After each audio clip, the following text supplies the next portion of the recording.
I'll do a little update on the bug out bag, mainly because I'm bored and I've got nothing better to do, so here it is.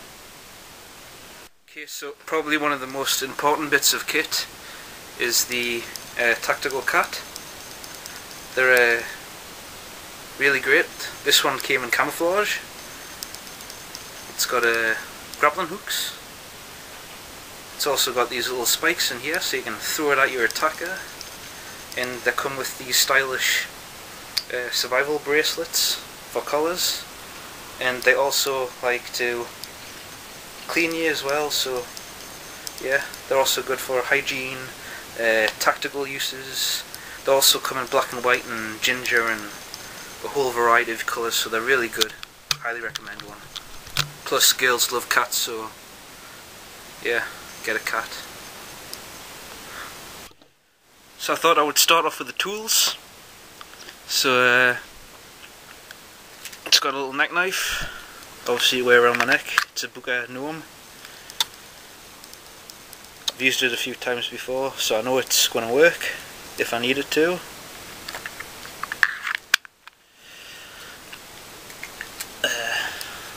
Second knife is a drunken tripod again, Schrade SCHF 10.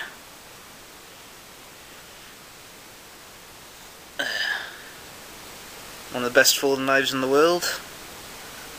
That isn't a very high cost custom, is a Cold Steel Voyager. This one's in Tanto.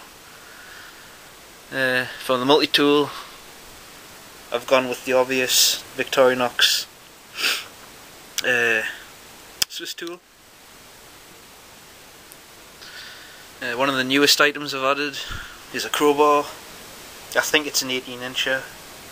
Not 100% sure. Obviously there's a lot of uses for that. Prying, breaching, probing, self-defense.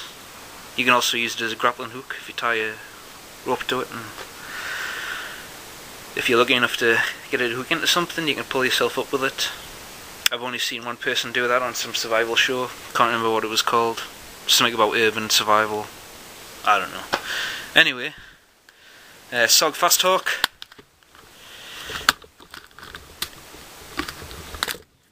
Very cheap for what it is, but it's got a good reputation, so it's a great thing. SOG Fold and Shovel.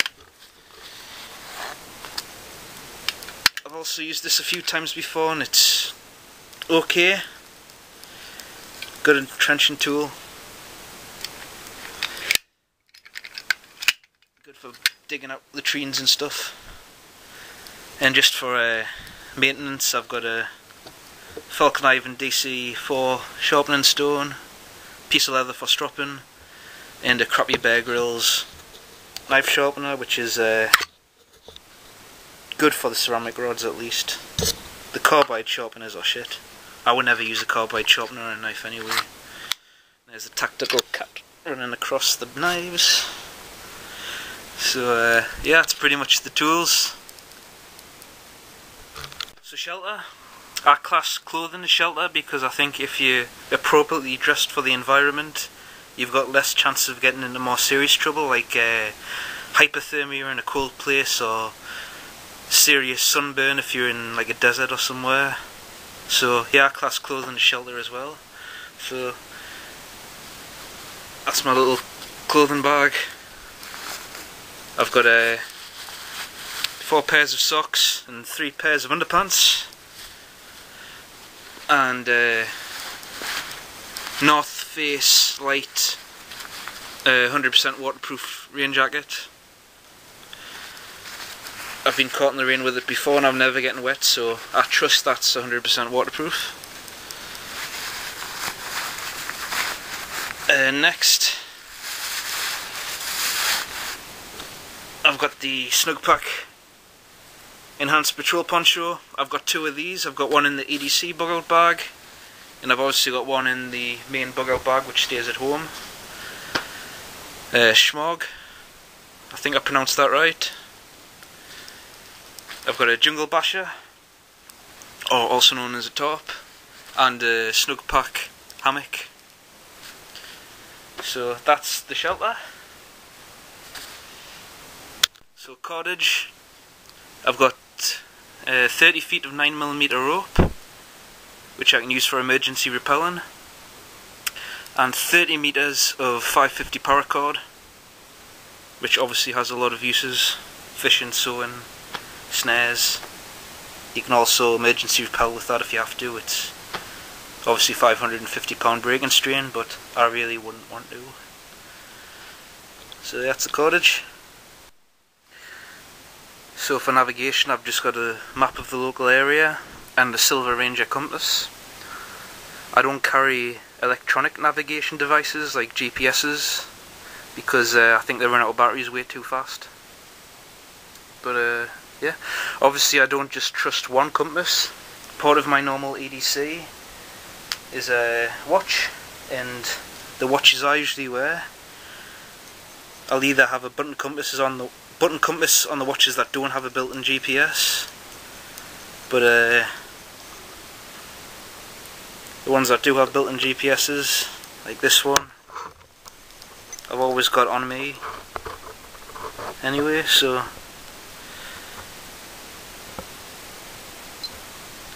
yeah, and this one, which I've been wearing today, has a not a GPS, a compass built into it. So yeah, I've always got a compass on us anyway, in one form or the other. So that's my navigation. So water carry and cooking, I've got a Osprey water bottle, the BCB Crusader mug or canteen cup, and a BCB cook kit.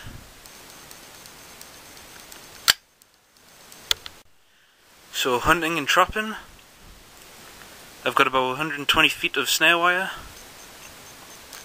hobo fishing kit,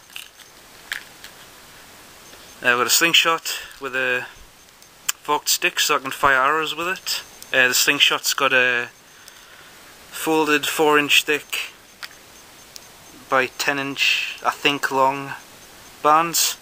It's pulling about 45 to 50 pound. And to me, I think the slingshot is the perfect hunting tool to put in a kit. I just challenge anybody to find something that small that can fire arrows and take down like deers, wild boar, things like that. So that's pretty much my hunting kit. I've also got a 4-foot roll of spare bands. So that's my hunting kit. So for canned food, I tend to like things that don't need rehydrating or cooking, because obviously cooking involves fires, and fires can give you position away depending on the situation or the reason why you're bugging out. But anyway, I've got 2 canned foods. I've got 6 chocolate bars of different types, and I've got about 7 packs of these pepperoni meat stir things, just because they're very high in protein and energy and fat. Same with the chocolate bars, and I think having a cooked meal every now and then would be a good morale boost, so that's the only real reason why I've got canned food. Though obviously I could eat that cold if I had to. Not that I would want to, it would probably taste like shit. But yeah, that's my food supply. So these are my fire kits. I think fire is one of the most important things, so I've got more than one way of starting fires throughout the entire bug out bag anyway, but these are the main kits. This one's a SC Randall's Adventure fire kit. It's got a ferrocerium rod in it, matches, chalk cloth, cotton wool, and I think that's about all that's in there. I'm not going to bother taking it apart because it's a bit of a pain to get it all back in there. It's also got a compass built into it as well, which is very accurate for a button compass. This one's my main fire kit. It's got a piece of rubber I've burnt the tip of one of these about this size and it burnt for 5 minutes. So rubber's a really good thing to have.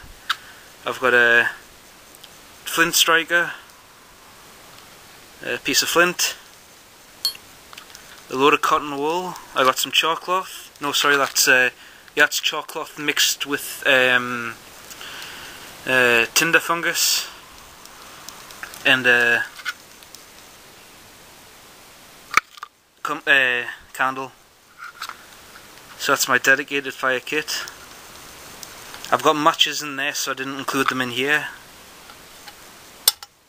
I've also got matches in the survival kit, which I'll show in a few seconds. But yeah, so that's the fire kit. So here's the first aid kit. It's a BCB International Mini Mess Kit, and I've put it in a metal tin just so I can make chalk cloth if I had to. I can also cook in it, and it's got a waterproof seal so I can't carry water in it in case I lose the the water bottle. Anyway, some cotton for making chalk cloth, more rubber strips, survival instructions including trap, little bits on making traps, magnifying glass, fishing kit. I've got another steel flint striker. I got it off of Raymir's site. They're made by a British blacksmith as well, so that's a great thing. One of the few things that are made in England. Bic lighter, another ferro rod, not a survivor, what are they called? I think they're called unbelievable saws or something. They're basically like a chainsaw blade, and I've tied paracord around it, so they're really good. Anyway, another piece of flint wrapped in some more cloth. Needles. I got a big sail needle and a few smaller ones. A little box of matches. More cotton. And the Fresnel lens for starting solar fires. And I've got some plasters as well under there. So that's pretty much the survival kit. I'll put that away later. So the repair kit is very simple. I've got some zip ties, super glue, and a full roll of Gorilla Tape. And obviously I've got the sewing needles in the survival kit, and I've also got some thread as well. And I can also use the fishing wire on the hobo fishing kit if I had to as well for stitching. So I think I'm pretty well set for a very basic repair kit. So that's that. So sleeping is just a wool blanket and the clothes on my back. So it's nothing fancy, there's no inflatable airbeds or anything like that. It's just really basic. So a pair of Mechanics Impact gloves. These are the newer ones. Obviously gloves are a good thing to have. So just some random items. Bandana. Spare glasses because I wear glasses. Top Sierra belt. Optisan Eagle monocular. I prefer monoculars over binoculars because they're obviously a lot more compact. This one's 5 to 15 by, I'm not sure, 20 I think. But it's got a zoom feature and a focusing ring, so you can get very high quality images out of it. Or you can see clearly, I should say. It doesn't take images, it's not a camera. Anyway, I'm babbling on. Phoenix TK20.